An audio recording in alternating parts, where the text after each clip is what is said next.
আজকে আমরা শিখব সার্কেলের কিছু আইডিয়া। এখানে যেমন দেখো ছেলেটি খেলছে, একটা গোল বৃত্তাকার কিছু আঁকা আছে, তার উপরও কিন্তু খেলছে। এটা সার্কেলের মতোই দেখতে। এই ছেলেটাকে দেখো জাম্পিং করছে, জাম্পিং করার জায়গাটা দেখো বৃত্তাকার অর্থাৎ সার্কেল। আচ্ছা, আমাদের রুমে যে লাইটগুলো জ্বলে, লাইটের যে সামনের দিকের আকৃতি ওটাও দেখো বৃত্তাকার, কি সার্কেলের মতোই লাগছে তো। তারপর দেখো এখানে একটা ফ্রুটস আছে অরেঞ্জ, যেটা আমরা খেয়ে থাকি এবং বাচ্চারাও খুব পছন্দ করে। দেখো অরেঞ্জটাও সার্কেলের মতো দেখতে।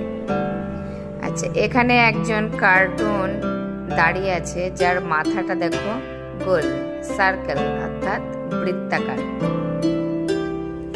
আচ্ছা, এখানে একটা তরমুজ রাখা রয়েছে অর্ধেক কাটা, তরমুজটার অর্ধেক দেখো সার্কেলের মতোই দেখতে।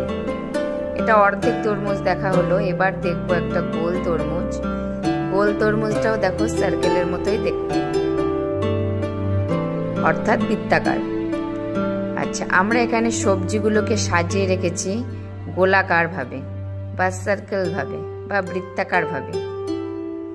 আচ্ছা, আমাদের পৃথিবী আকৃতিও অনেকটা সার্কেলের মতো অর্থাৎ বৃত্তাকার। দেখতে পাচ্ছ গ্লোবটাকে? দেখো পৃথিবী প্রায় গোলাকার বৃত্তাকার অর্থাৎ সার্কেল আকৃতির। তাহলে সার্কেলের আমরা অনেকগুলো ধারণা পেলাম। অ্যাকচুয়াল সার্কেল কেমন দেখতে হয়, সার্কেল কি বুঝতে পেরেছো তোমরা নিশ্চয়ই।